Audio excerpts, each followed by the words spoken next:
Всем привет, дорогие подписчики и зрители канала. Сегодня на обзоре ремонт тисков ВОА 50 миллиметров. Это размер губок тисков. Как вы помните, в предыдущем видео, в жалобном видео, я рассказывал про то, как они у меня бесщадно сломались. Буквально через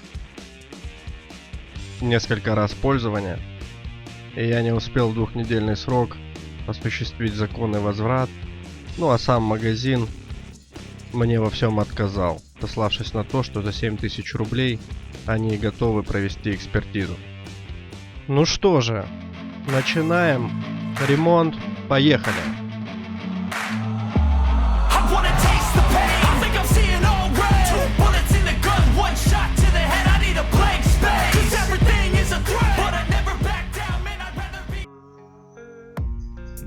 Сначала была идея, чтобы выточить такую же станину из стали, но не из чугуна. Но потом я эту идею отбросил и решил чуть-чуть поколхозить. И я думаю, что все это будет работать. И я уже проверял, все это работает прекрасно. Сейчас мы сверлим отверстие. Немножко масленки давайте добавим, чтобы легче шло. Мы просверливаем в чугунине 3 отверстия. Это первое.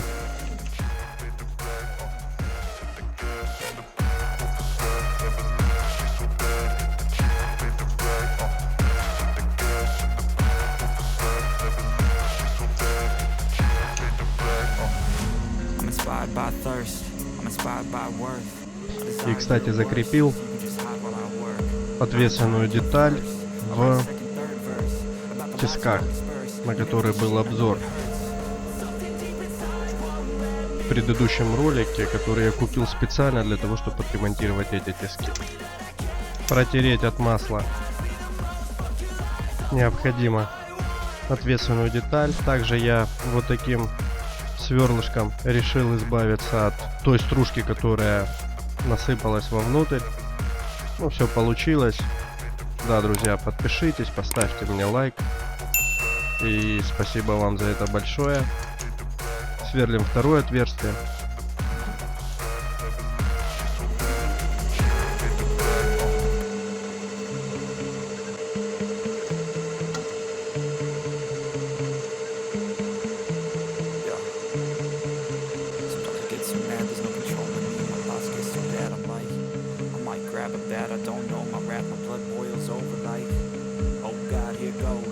Как вам музыка, кстати? Очень долго искал ее. Мне нравится. Прикольно. Напишите в комментариях, нравится вам эта музыка или нет. Третье отверстие тоже удалось. Кстати, к слову к делу, магазин, я им прям на почту скинул ссылку на видос, в котором я их обсираю по полной программе за их безответственное отношение к своим покупателям. Вообще морозится, молчит, хоть бы что. Ну да и ладно, мы справились и без них.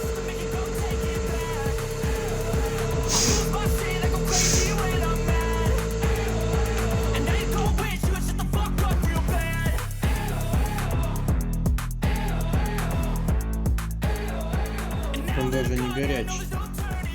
Холодное сверло — это хорошо. Мне рекомендовали попробовать посверлить фрезой. Ну, как-то не захотелось мне убивать фрезу. Но говорят, что фрезой более точнее получается отверстие.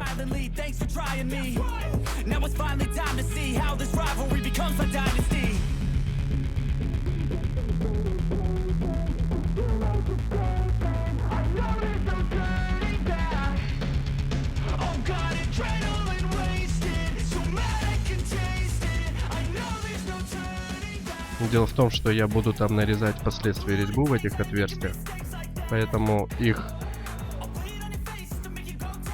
идеальность, скажем так, ни к чему. 3 отверстия с одной стороны готовы. Режем 3 с другой стороны.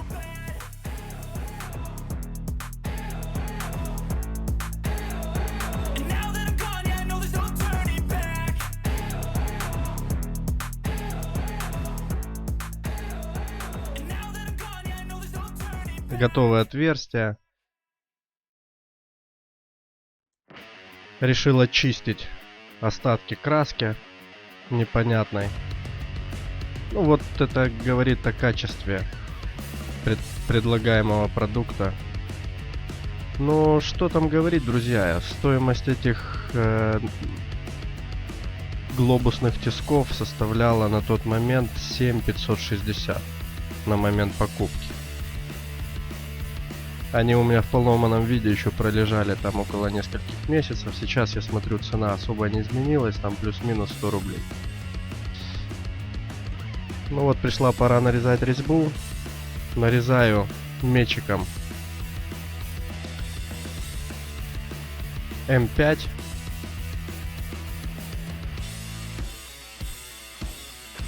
Ну и болты соответствующие будут. Я понимаю, что они маловаты, но здесь другой болт не пройдет. В идеале, конечно, бы использовать какой-то каленый штифт. Ну, у меня под рукой нет каленых штифтов. Есть просто обычные болты М5. Вот их я и решил поставить впоследствии. Да, со стружкой чугуна очень трудно бороться. Прям она залипает, и ничего ты с ней не сделаешь. Я ее даже магнитом оттуда.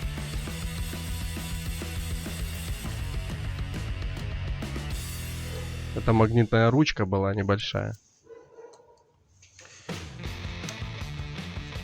Я все-таки решил попробовать сначала прикрутить болт. Ну, все отлично, все откручивается, закручивается великолепно. Кстати, для упрочнения конструкции я вот на эти пластины из стали тоже нарезал резьбу. Ну так, на всякий случай. Говорят, что она тогда начинает контрагаяться, когда две ответственные детали вместе имеют резьбу одинаковую. И перестают резонировать, ну, соответственно, более прочнее держатся и дольше работают.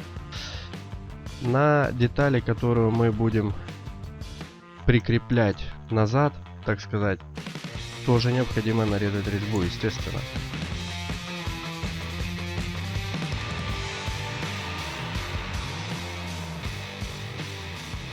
Проверяем с помощью болта. Все отлично.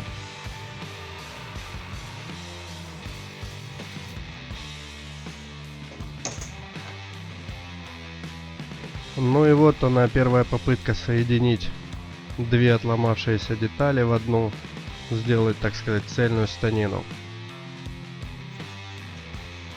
Почему первая, ну поймете дальше по видео.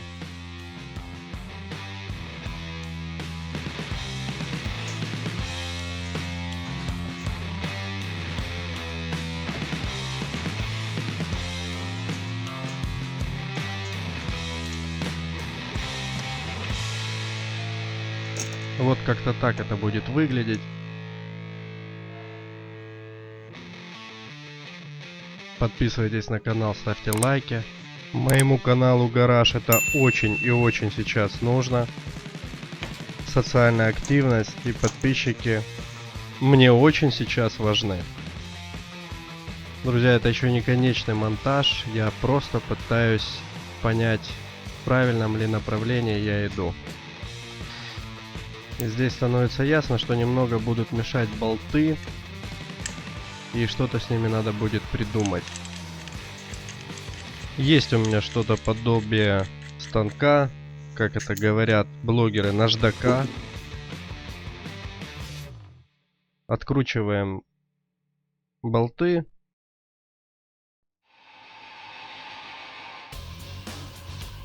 Но я боюсь назвать это станком заточным. Но это просто круг у меня. Вот так вот он выглядит. К мотору присоединен, к мотору, который на 380, на 360 вольт рассчитан, присоединен просто 220 вольтовый провод, даже не через треугольник, и поэтому он запускается от руки, да? Видели, я его запустил.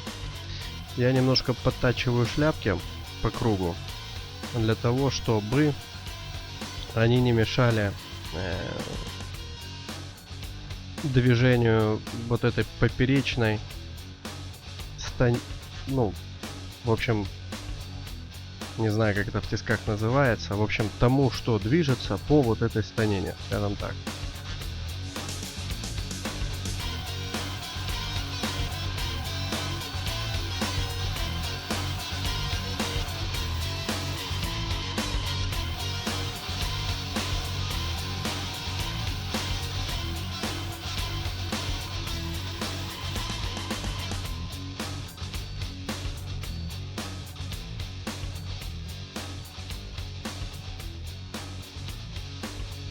Подзатянул уже крепко. Значит, но все-таки фрезой придется попользоваться сегодня, друзья. Беру фрезу на 3 миллиметра. Фреза концевая, естественно. И нам нужно сточить край шляпок этих болтов, потому что мешают, не заходят. Вот еще раз говорю, если есть возможность, если вы хотите приступить к подобному ремонту, закупитесь калеными штифтами. Они упростят вам жизнь, так сказать, и время сэкономят.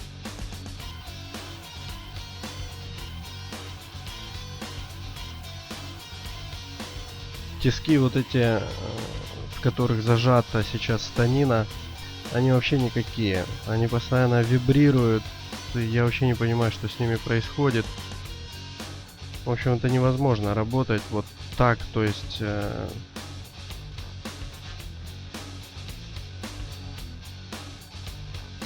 Плюсом вы видите, что на каретке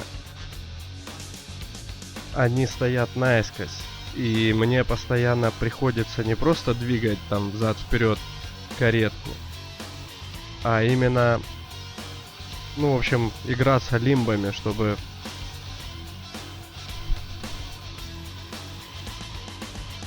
ну, вот, в общем-то, почти все получилось легким движением фрезы сточить края у болтов.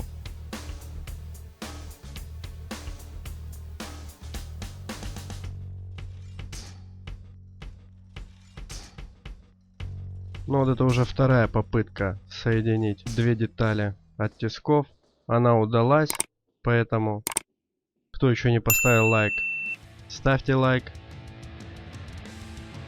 Канал Гараж будет вам очень признателен за это. Ну и в связи с тем, что там стояла гайка, ее нам нужно вытащить.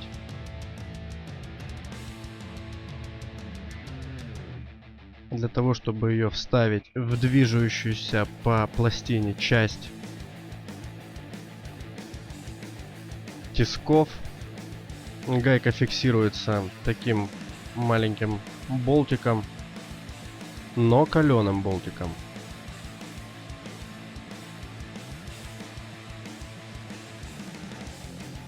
Болт этот с шестигранной головкой, так что шестигранниками тоже запастись придется.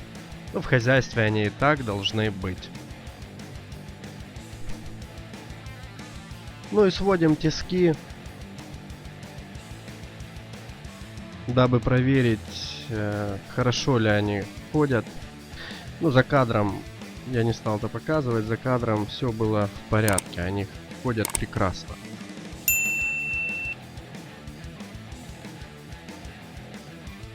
Прикручиваем обратно губки.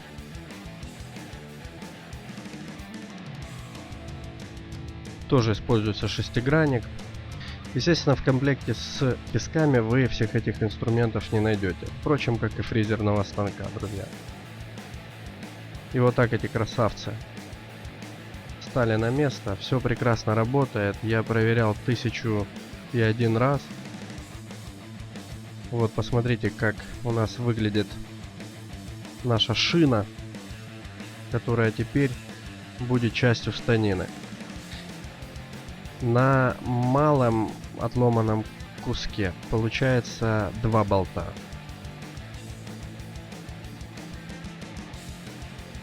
Ну а на самой станине я оставил 1 болт. Считаю, этого будет достаточно.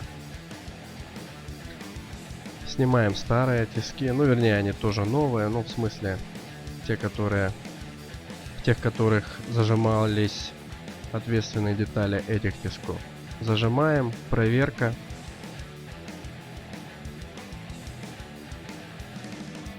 Все ли движется, все в порядке. Все движется. Ну что же, теперь переходим к испытаниям. Вот так мой станок выглядит со стороны, токарно-фрезерный. Неплохая вещь, но только пользоваться надо исключительно аккуратно, осторожно, потому как все-таки это хоббийная тема.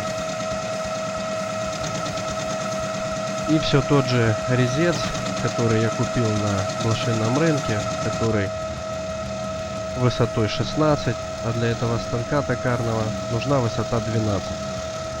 И мне его предстоит сточить. И я резец на резец поставил. Фрезу я тоже купил у того же дядьки на рынке. Ну и там получается у нас диаметр, по-моему, 16 у фрезы. Фреза советская, она туповатая малость. Нет времени заточить, это надо там прям заморачиваться. Фреза затачивать не так-то просто. Ну, как-нибудь сниму об этом отдельный ролик.